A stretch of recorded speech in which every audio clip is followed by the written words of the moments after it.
Atención, el amor de Dios es la mitad de la verdad, pero no toda la verdad. Y cuando usted toma solo la mitad de una verdad y la presenta como si fuera toda la verdad, entonces la mitad que no presenta resulta que viene siendo una mentira. Pero, mi amigo, de acuerdo a la Biblia, la otra mitad del amor de Dios es la ira de Dios, la justicia de Dios. El gran día de la ira de Dios se acerca. ¿Y quién será capaz de enfrentarlo? Daniel, Jesús, Pablo y Juan hablan sobre ese evento. Ese día sin paralelo ni precedente en la historia humana va a llegar, y Pablo lo identifica como la ira que vendrá. Con todo lo que sucede a nuestro alrededor en nuestros días, bien se podría decir que las llamas del juicio de Dios están ya apareciendo en el horizonte. Apocalipsis 6, desde el verso 1.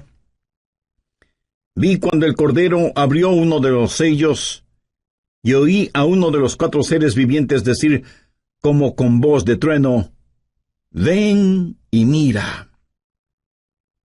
Cuando usted escucha truenos, ¿qué es lo que espera? Pues una tempestad, ¿verdad? A Juan se le dijo que mirara. ¿Y qué es lo que él vio? Veamos en el verso 2. Y miré, y he aquí un caballo blanco. Vamos a ver 4 jinetes en sus caballos, cabalgando durante la gran tribulación. Algunos llaman a estos los 4 jinetes del Apocalipsis. Y todo esto no es más que una descripción de la frase que Pablo usó cuando dijo, la ira venidera. El primer caballo es el blanco, de dominio. Juan dice, y miré, y he aquí un caballo blanco, y el que lo montaba tenía un arco, y le fue dada una corona, y salió venciendo, y para vencer. ¿Quién es este que monta en un caballo blanco? Mi amigo no es otro que el anticristo. Es la simbología bíblica. Un caballo blanco significa dominio, conquista, triunfo, y durante ese tiempo, el Mesías del diablo, el anticristo, regirá en el mundo. Tiene un arco en su mano, lo cual es símbolo de poder. Tiene una corona en su cabeza, lo cual también significa dominio. Y si usted me pregunta, ¿el mundo en realidad será gobernado por el anticristo? Absolutamente cierto. Jesucristo fue muy claro al respecto. Busque Juan 5:43. Yo he venido en nombre de mi Padre, y no me recibís. Si otro viniere en su propio nombre, a ese recibiréis. Jesús dijo que no le recibimos a Él, que es el verdadero Cristo, pero sí recibiremos al anticristo, que vendrá montado en un caballo blanco. De paso, quiero compartir con usted lo que leí en un periódico y que tiene que ver con un nuevo símbolo propuesto para las Naciones Unidas. ¿Sabe cuál es ese nuevo símbolo? Un caballo blanco. El artículo dice que el caballo blanco es símbolo de paz, y cito textualmente parte de lo que dice el periódico. La paloma, como símbolo de paz y fraternidad entre las naciones, enfrenta a un competidor, un caballo blanco. El diseño del caballo blanco fue donado con el propósito de unir pacíficamente los 5 continentes, simbolizado a través de la fortaleza del caballo que asegura libertad y unidad. En la cabeza del caballo habrá 5 cintas de diferentes colores que representan los 5 continentes: Europa, Asia, África, América y Australia. Así que se está impulsando un nuevo símbolo de paz, un caballo blanco, para que unifique al mundo. Y Daniel, haciendo referencia al anticristo, dice que por medio de la paz destruirá muchos. Segundo, el caballo rojo de la destrucción. Apocalipsis 6:4. Y salió otro caballo, bermejo, y al que lo montaba le fue dado poder de quitar de la tierra la paz, y que se matasen unos a otros, y se le dio una gran espada. El caballo rojo de la destrucción rojo como el color de la sangre. Y cuando este inspirado anticristo cabalga para conquistar, en su diabólico cerebro no habrá más que esa idea, conquistar, y habrá guerra y terror y destrucción, y la sangre roja lo manchará absolutamente todo. ¿Alguna vez usted ha pensado en nuestro mundo presente, armado hasta los dientes, con toda clase de armas de destrucción? El Medio Oriente es un verdadero polvorín, y en realidad nadie sabe qué naciones tienen armas biológicas o capacidad nuclear o termonuclear. Un gran general norteamericano dijo: «Sabemos mucho más acerca de la guerra que de la paz. Sabemos más acerca de quitar la vida que acerca de vivir en este siglo que se pregona es el siglo del progreso. El conocimiento científico ha sobrepasado los límites de control. Tenemos muchos hombres de ciencia, pero en verdad muy pocos hombres de Dios. El mundo ha alcanzado notoriedad sin sabiduría, poder sin conciencia. Somos un mundo de gigantes nucleares, pero criaturas sin ética. Todo lo que sucede en el mundo está llegando a su clímax. Y la Biblia lo identifica como el gran día de la ira de Dios. Con la llegada del caballo rojo de la destrucción, el espíritu del odio que está en el anticristo inflamará los corazones y las mentes de los seres humanos y causará que los padres maten a sus propios hijos y que se maten entre hermanos. Será un tiempo de indescriptible sufrimiento cuando la espada estará chorreando la sangre de todos aquellos que no han querido recibir la marca de la bestia. Y los cadáveres estarán abandonados en las calles, llenando con olores putrefactos el aire, en donde se mezclarán las lágrimas y el llanto de los vivos con el pedido de auxilio de los moribundos. Y uno puede entender lo que profetizó Jesús cuando dijo: «Mas ay de las que están encintas y de las que crían en aquellos días, porque habrá entonces gran tribulación, cual no ha habido desde el principio del mundo hasta ahora, ni la habrá». Tercero, el caballo negro de la privación. Apocalipsis 6, versos 5 y 6. Cuando abrió el tercer sello, oí al tercer ser viviente que decía: «Ven y mira».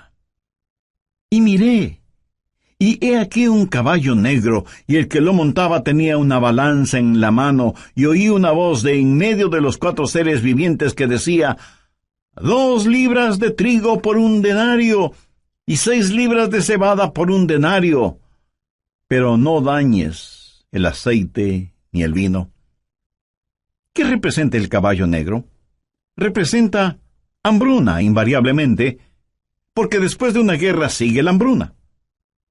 La balanza en este pasaje, usada para pesar harina, habla de la escasez de los alimentos y nos habla de precios elevadísimos y naciones que se mueren de hambre. 1 libra de trigo o cebada representa una comida, y esa comida costará todo un día de trabajo, o sea que será necesario el trabajar todo el día para poder comprar algo para comer.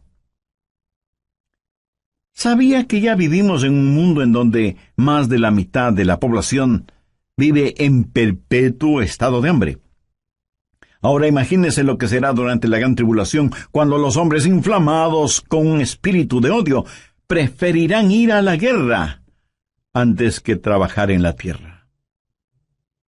Por la historia aprendemos que cuando el general romano Tito Vespasiano, en el año 70, cercó a Jerusalén, impidió el abastecimiento de alimentos desde fuera de la ciudad y confiscó todos los alimentos que encontró dentro de la ciudad para su propio ejército.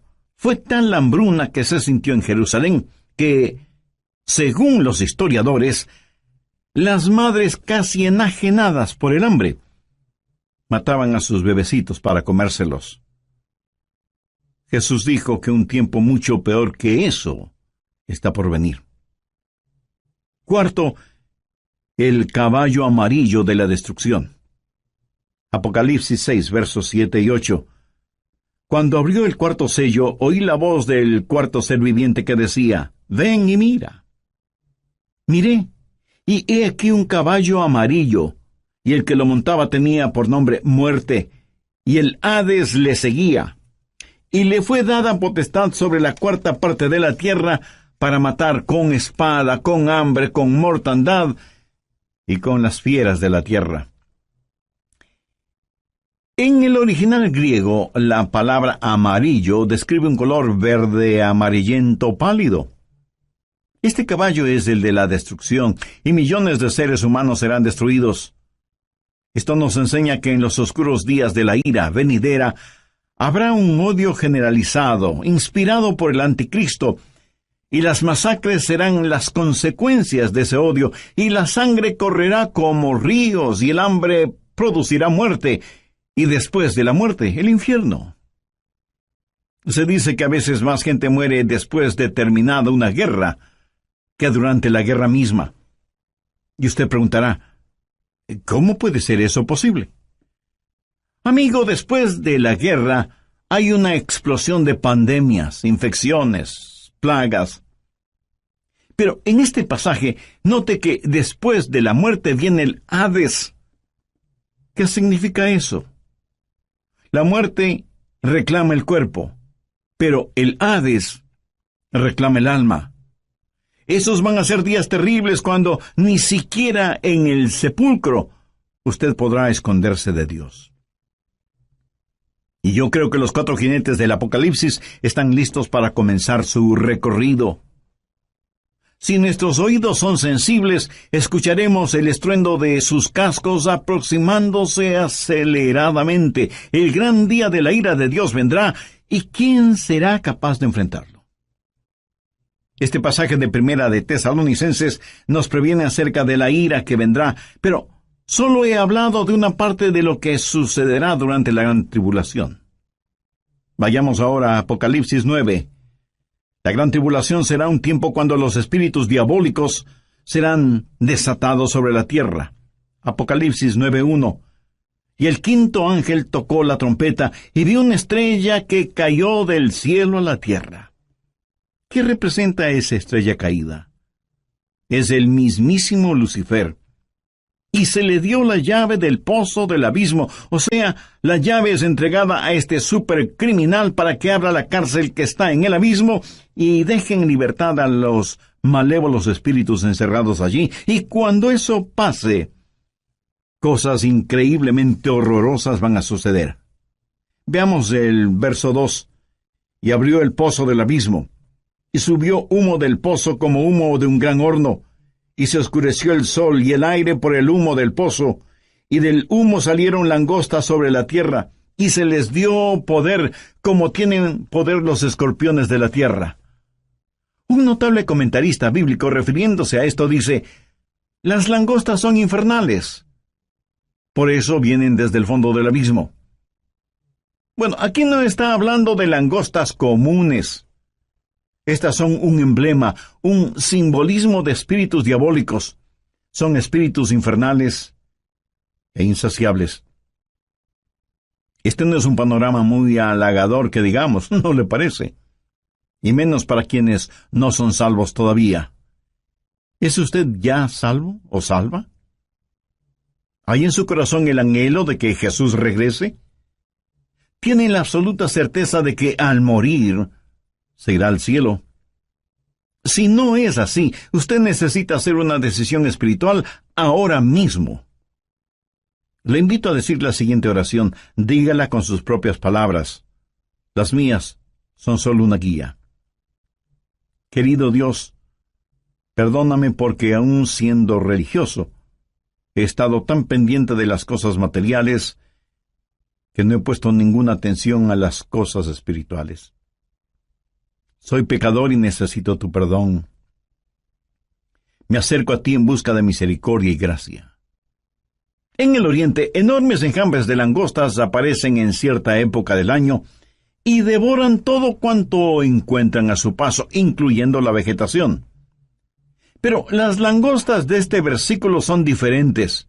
No dañarían ni una sola hoja de la vegetación, pero sí dañarían a los hombres y serían insaciables. Pero no solo son insaciables, sino que también son intolerables. Veamos los versos 5 y 6. Y les fue dado no que los matasen, sino que los atormentasen 5 meses, y su tormento era como un tormento de escorpión cuando hiere al hombre. ¿Ha sido usted alguna vez picado o mordido por un escorpión? Bueno, yo sí. Y eso es algo que de ninguna manera es agradable el recordarlo.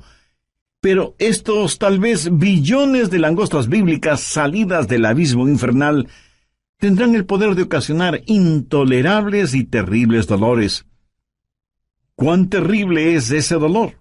La respuesta está en el verso 6. Y en aquel día los hombres buscarán la muerte, pero no la hallarán. Y ansiarán morir, pero la muerte huirá de ellos. Los hombres con ansiedad buscarán la muerte, porque la muerte será una bienvenida liberación al tormento ocasionado por estos espíritus diabólicos que estarán en total libertad sobre la tierra.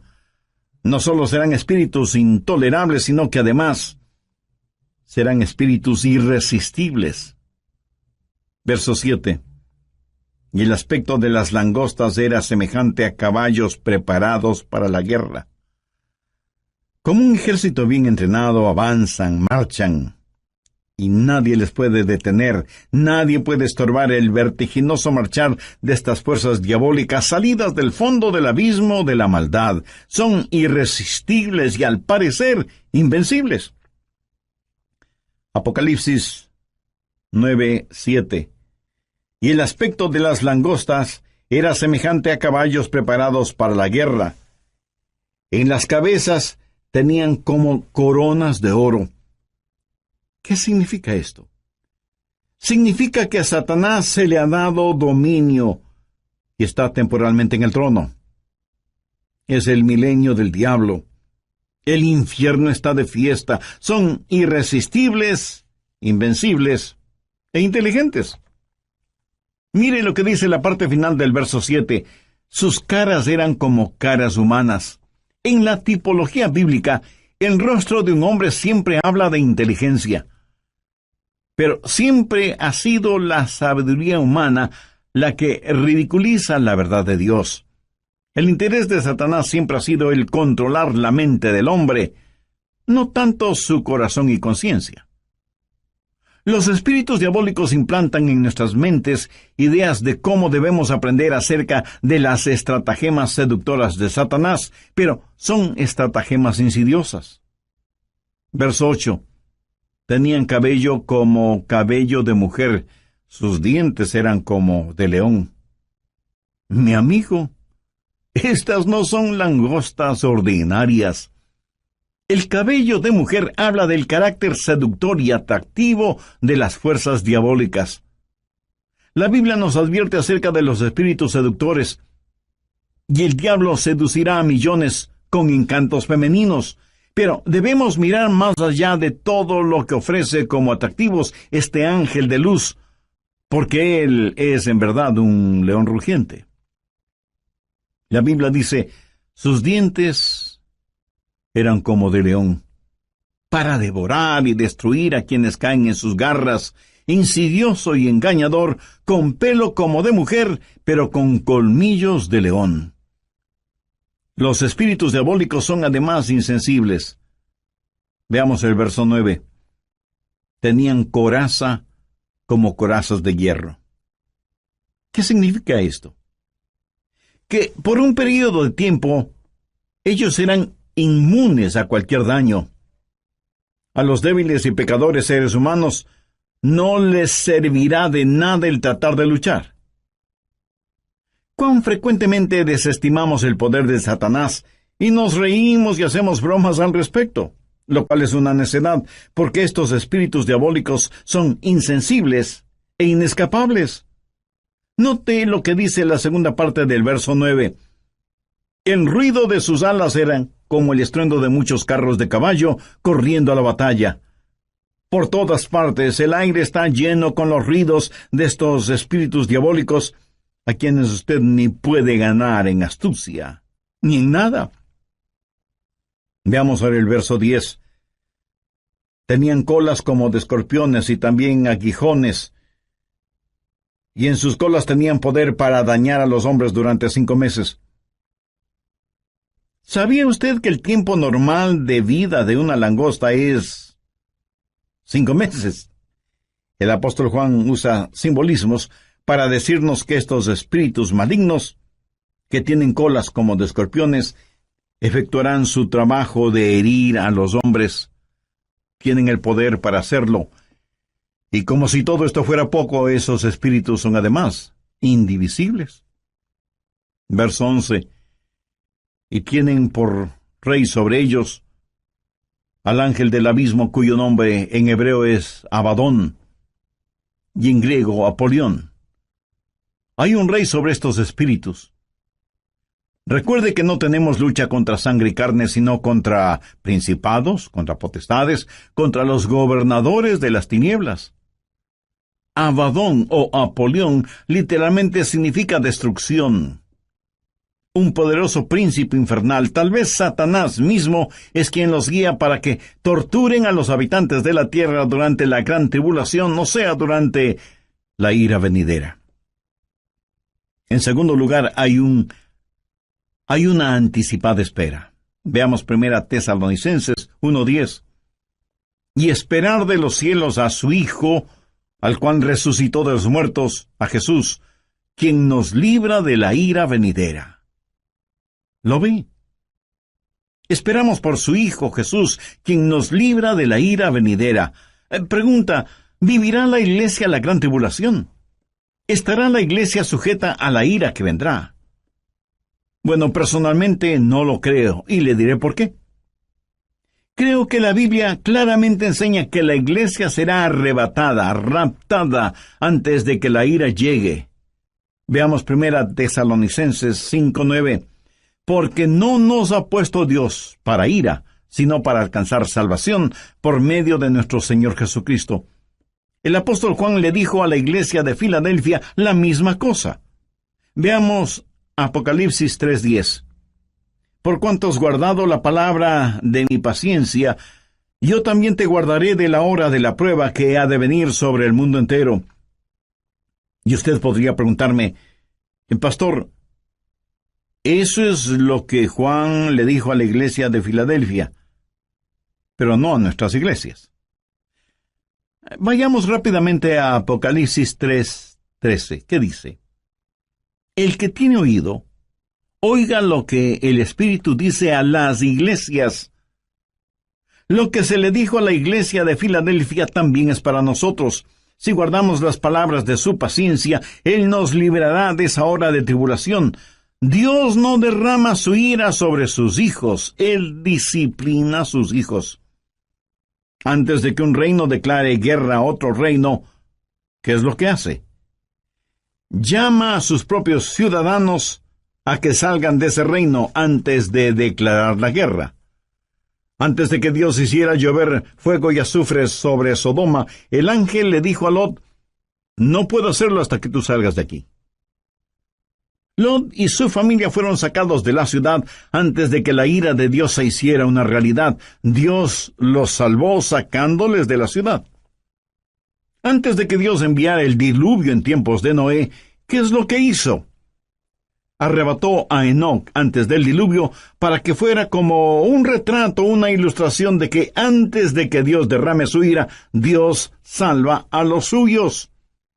Dios puso a Noé en el arca como una ilustración de lo que la nación judía experimentaría y saldría del fuego de la tribulación. Si la iglesia va a pasar la gran tribulación, hay ciertas cosas que deben suceder. Y no estaremos esperando el regreso de Jesús en cualquier momento. Anote Mateo 24:36. Pero del día y la hora nadie sabe, ni aun los ángeles del cielo, sino solo mi Padre. Nadie, Absolutamente nadie sino el Padre conoce el tiempo del regreso de su Hijo a la tierra. Y en Mateo 24:38, porque como en los días antes del diluvio estaban comiendo y bebiendo, casándose y dándose en casamiento, hasta el día en que Noé entró en el arca. Entonces vendrá el Hijo del Hombre. Ahora escúcheme. Comer, beber, casarse o dándose en casamiento no es precisamente la gran tribulación. Es cierto que para algunas parejas su cónyuge es una gran tribulación. ¿Qué es lo que dice Mateo 24:42? Velad pues porque no sabéis a qué hora ha de venir vuestro Señor. Y en el verso 44 leemos, por lo tanto, también vosotros estad preparados porque el Hijo del Hombre vendrá a la hora que no pensáis. Si la iglesia va a pasar por la gran tribulación, puedo simplemente comenzar a marcar los días. La tribulación durará 7 años. La divido en 2 períodos de 3 años y medio y puedo comenzar a contar. Pero la Biblia dice que debemos esperar por Jesús, debemos esperar su regreso de los cielos. No debemos estar esperando la tribulación. Marcos 13, versos 32 y 33 dicen, pero de aquel día y de la hora nadie sabe, ni aun los ángeles que están en el cielo, ni el Hijo, sino el Padre. Mirad, velad, llorad.